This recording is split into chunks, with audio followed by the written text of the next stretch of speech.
Avant qu'on regarde ensemble en fait les trois amendements qu'on a reçus là, sur le document d'orientation et sur un peu le débat qu'on a, et ce besoin très prégnant, très fort, de faire en sorte que les coûts qui sont pris au quotidien par la classe ouvrière, par le prolétariat, par le monde du travail, que ces coûts, on soit en capacité de les rendre coup pour coup. Et ensuite, dans un second temps, une fois qu'on sera en capacité de les rendre coup pour coup, d'aller vers la transformation de la société conformément aux valeurs historiques de la CNT. Une des équations essentielles que nous devons régler, et nous devons le régler par un travail tant là où nous sommes, à chaque échelle du travail, c'est la question effectivement de l'unité de notre corps. C'est-à-dire l'unité des victimes du système économique et social qui s'appelle le capitalisme.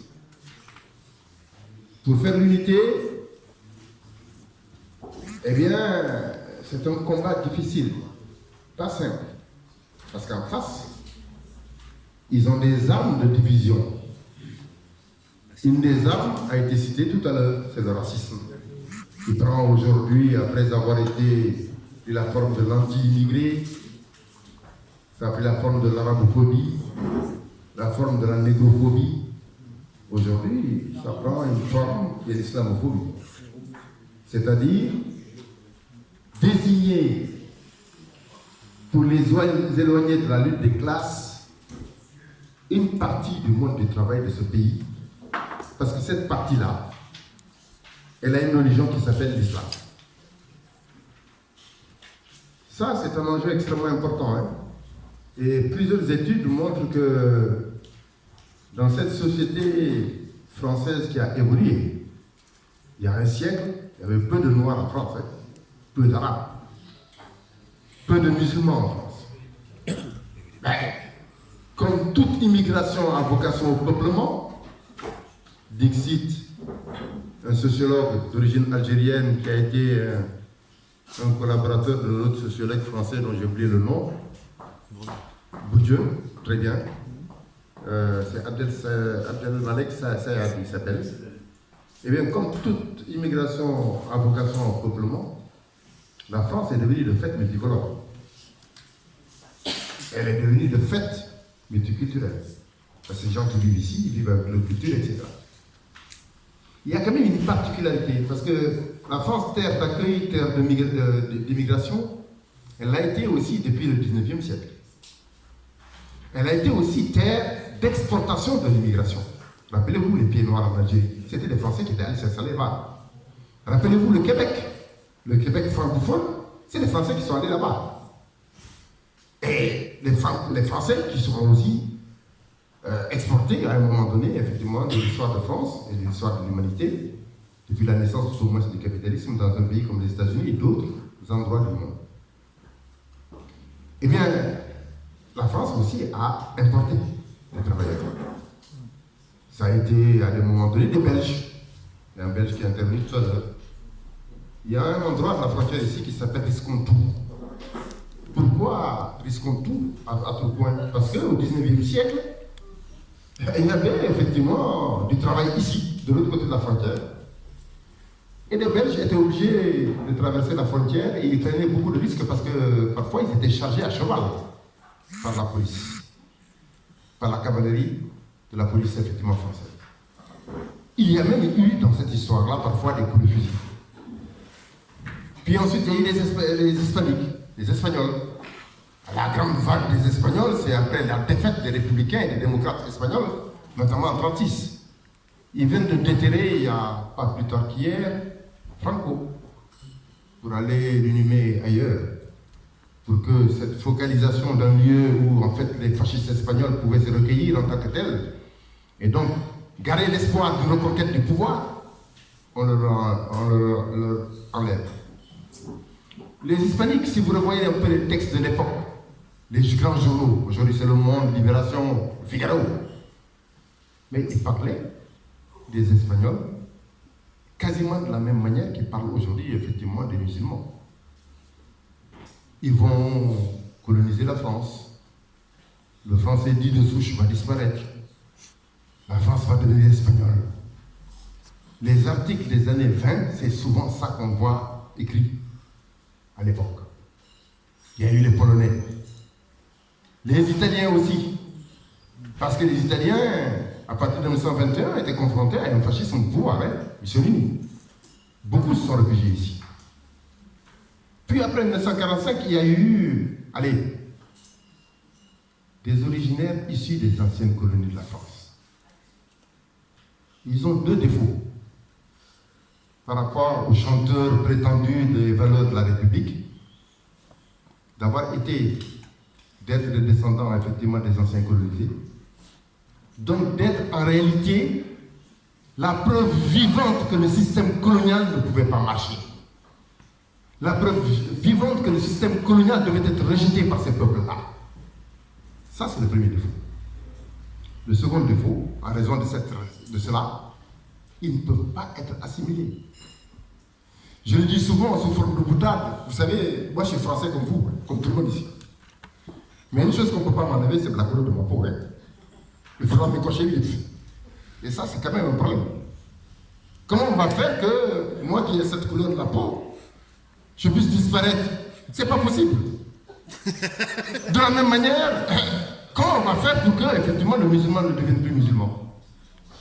Nous devons, au monde du travail, nous sommes les garants du fait que la société que nous voulons, c'est une société dans laquelle on puisse vivre dans la fraternité et dans le respect réciproque des uns et des autres.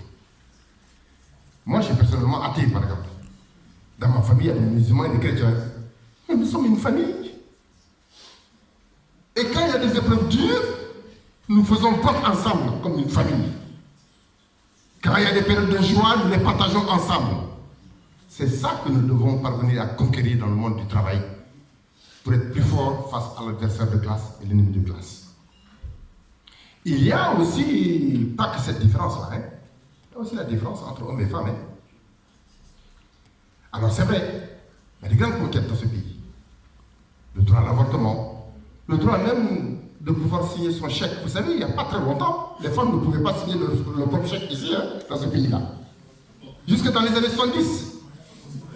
C'est plus récent aujourd'hui, effectivement. On peut multiplier les exemples. Mais le nœud de nœud, la mère des batailles sur cette question de l'égalité homme-femme, c'est la question de l'égalité salariale. C'est secondarisé. On va tout justifier, on va nous ajouter toutes sortes de questions dites sociétales pour nous diviser entre nous, pour qu'on n'aille pas à l'essentiel. Or, la condition de la conquête des questions dites sociétales, c'est la conquête de l'égalité réelle entre les humains.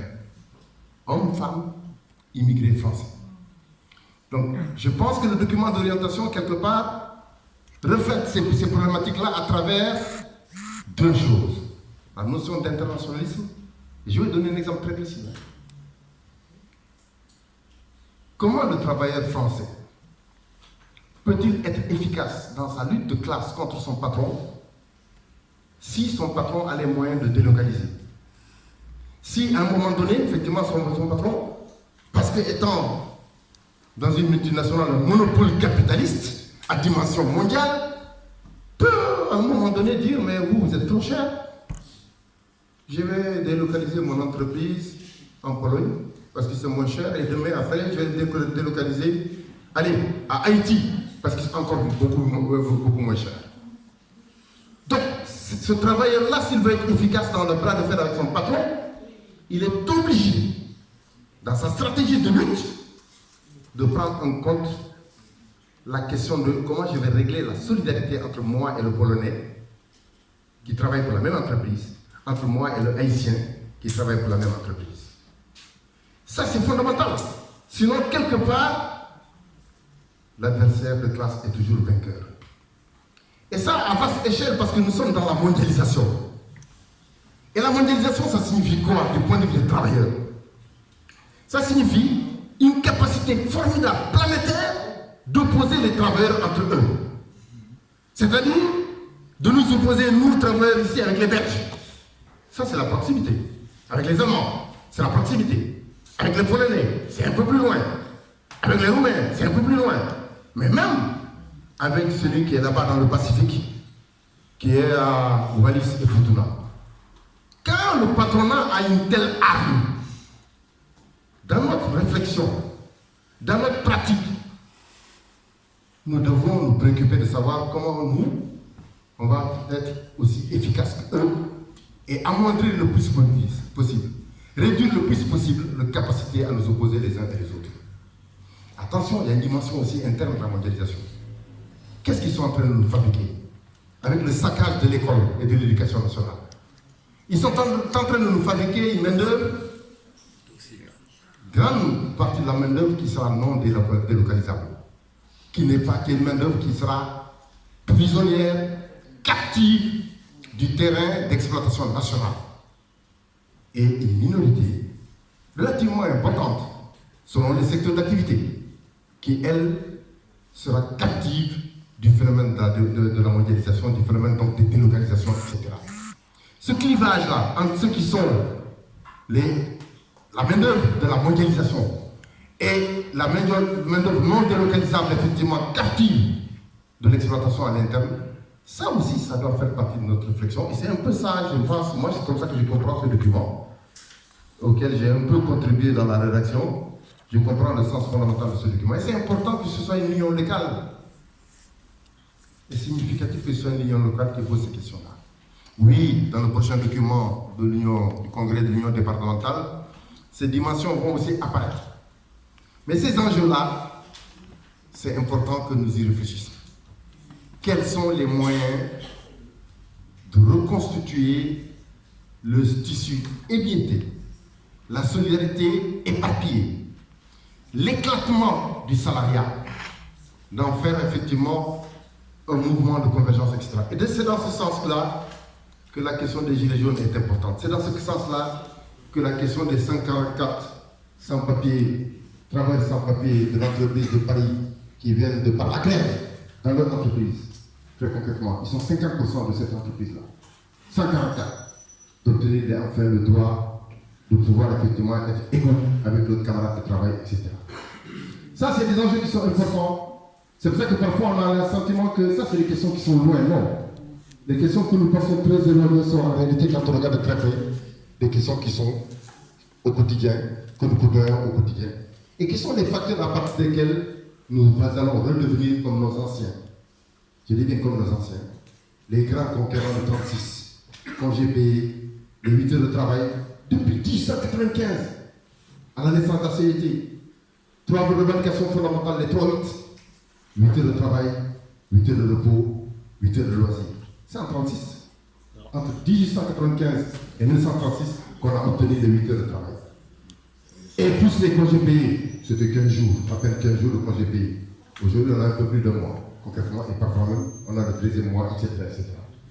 C'est dans cette trajectoire que nous devons nous situer. Et le fait que les Gilets jaunes soient accueillis ici fait partie de cette trajectoire. Vous me permettez, j'ai été un peu long, mais vous me permettrez quand même un mieux. Nous sommes à la CGT. La force du mouvement ouvrier, c'est qu'on sache toujours se dire la vérité entre nous, y compris quand ça peut fâcher. Tout le monde à la CGT aujourd'hui n'est pas sur la position ou les positions que je viens d'exposer. C'est un débat entre nous. Hein. Il faut qu'on assume.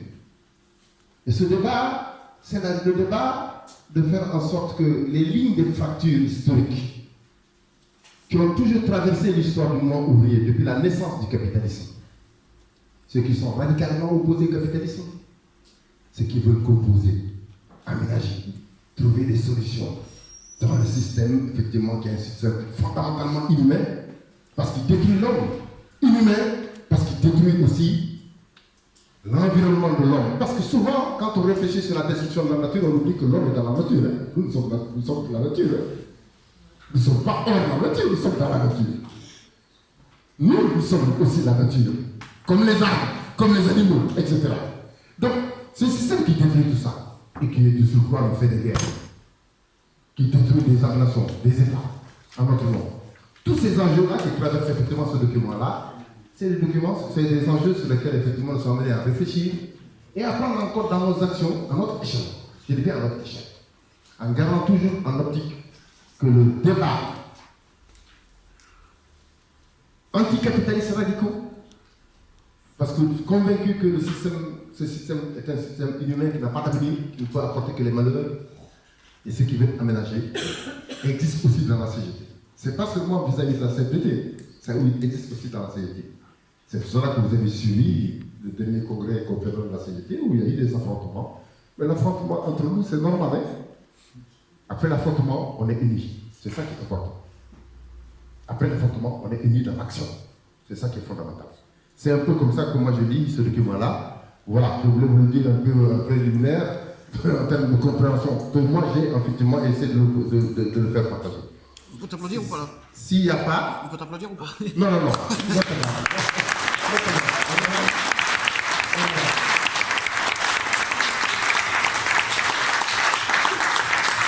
Alors,